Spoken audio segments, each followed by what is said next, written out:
Наследствените нарушения на кръвосъсирването са сериозни заболявания, които засягат ежедневието на милиони мъже, жени, деца, техните семейства и близки по целия свят. По време на този филм ще научим повече за различните типове нарушения на кръвосъсирването, включващи хемофилия тип А и Б, хемофилните носители, болестта на Вилебранд, дефицитите на редки фактори на кръвосъсирването и наследствените нарушения на тромбоцитите. При здравите хора кръвотечението започва с нараняване на кръвоносен съд. Той се свива, а това спомага за спиране на кървенето. Кръвните клетки, наречени тромбоцити, образуват нещо като запушалка върху наранения участък. В същото време много кръвосъсирващи фактори, които са част от кръвта, действат заедно, за да образуват съсирък върху запушалката. Това я прави по-здрава и спира кръвотечението. Хората с нарушения имат намалени или нефункциониращи кръвосъсирващи фактори или тромбоцити. Съсиръкът, който те образуват, е по-слаб и затова кървенето трае по-дълго от нормалното. То спира, когато липсващият фактор бъде заменен. Разпространението на хемофилията е около 1 на 5000 родени момчета. В своята най-тежка форма болестта може да бъде много сериозна. Хемофилия А е дефицит на кръвосъсирващ фактор 8, а хемофилия Б е дефицит на кръвосъсирващ фактор 9.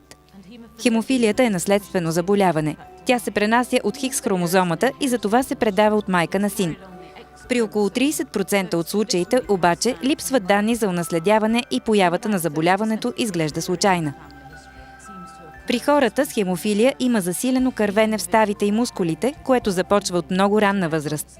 Това може да доведе до дълготрайни увреждания в случай, че не се приложи своевременно лечение. До момента хемофилията не е лечимо заболяване. Въпреки това съществуват много добри терапии, при които се замества липсващият кръвосъсирващ фактор. Все още обаче 75% от хората с тежка форма на заболяването нямат достъп до подходящо лечение. Хемофилията ми се отрази много тежко. Аз съм на 24 години и се нуждая от замяна на колянна става. Имам тежък артрит, както и засегнати стави, така че понякога справянето с болката ми коства голямо усилие. За ежедневното ми лечение на хемофилията е нужно да се храня правилно, да вземам концентратите с моя фактор, да спазвам някои ограничения и да посещавам редовно центъра за лечение на хемофилия. Въпреки че за мен е предизвикателство да живея с хемофилия, аз все пак се умявам да водя един относително нормален живот. Макар че болестта засяга предимно мъжете, жените, които са носителки на гена и могат да го предадат на децата си, са наречени хемофилни носителки. Повечето от тях обичайно не проявяват симптомите на заболяването, но биха могли да получат усложнения, като обилно кръвотечение по време на менструация, раждане или хирургически операции. Разбрах, че съм носителка, когато поставиха диагноза хемофилия на сина ми Пол. Сега, като се замисля, ми се струва, че съм имала по-дълги и вероятно по-силни кръвотечения от повечето хора. Питам се за някои от собствените си симптоми, както и защо не им обръщах малко повече внимание. Мисля обаче, че повечето майки на хора с нарушения в кръвотечението се концентрират толкова силно върху случващото се с сина им, че техните собствени проблеми несъмнено им изглеждат твърде незначителни. Струва ми се, че в последно време започва да се говори за някои от проблемите на хемофилните носителки, така че е важно хората да се образоват и да бъдат във връзка с центровете за лечение. Докато жените могат да бъдат единствено носителки на хемофилия, то от болестта на Вилебранд могат да боледуват както мъже, така и жени. Макар това да е най-често срещаното наследствено заболяване на кръвотворния апарат, само малък процент от хората биват диагностицирани. Особено при жените. Болестта на Вилебранд, както и хемофилното носителство, е трудно да бъде диагностицирано. Много хора с това заболяване имат оскъдни или никакви симптоми, а жените може дори да не разберат, че са болни, докато не получат усложнения при раждане или вследствие на хирургическа операция. На практика са нужни средно 16 години, докато се установи, че една жена е болна от болестта на Вилебранд. Бях диагностицирана с болест на Вилебранд тип 3, когато бях на 2 години. Имах много силно кървене от венците, кръвоизливи в ставите и обилни кръвотечения при менструация – менорагия. Не можех да водя пълноценния живот на сестра ми. Сега, след като ми се прилага добра заместителна и физиотерапия, имам само слабо кръвотечение от венците. Вече мога да ходя на кино, да чета книги, да пазарувам, а и да бъда със семейството си. Това е страхотно. With my family, it's great for me. Дефицитът на редките кръвозасирващи фактори е проблем, свързан с кръвотечението, който се дължи на липсата или намаленото функциониране на някой от тях. За тези състояния се знае малко, тъй като много от тях са открити едва през последните 40 години.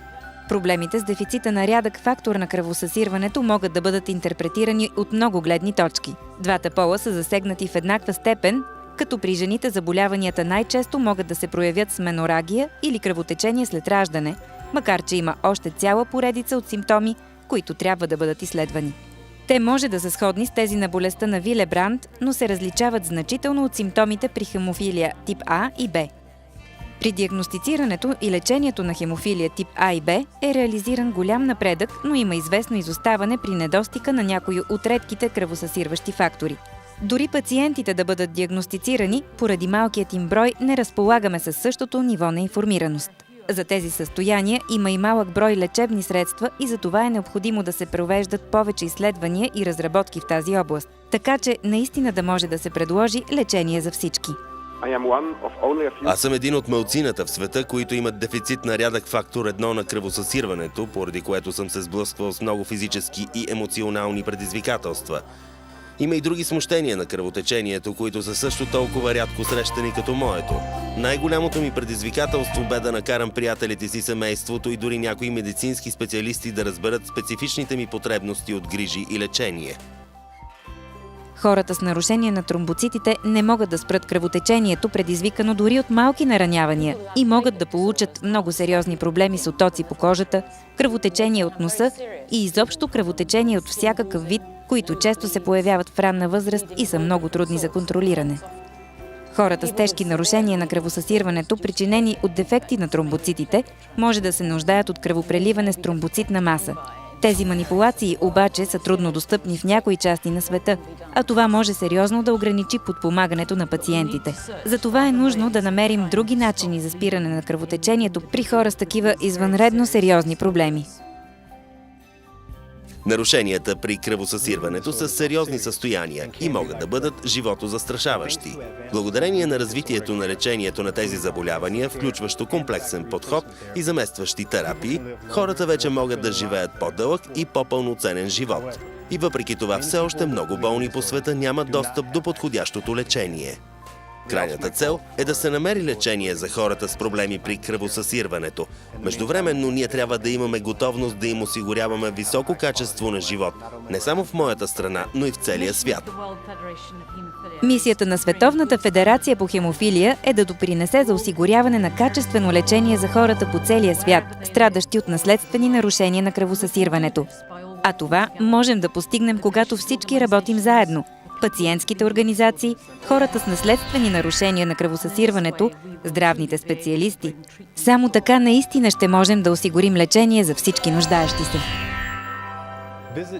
Посетете wfh.org/WHD за повече информация и за да разберете как можете да помогнете да се подобри състоянието на хората с нарушение на кръвосъсирването.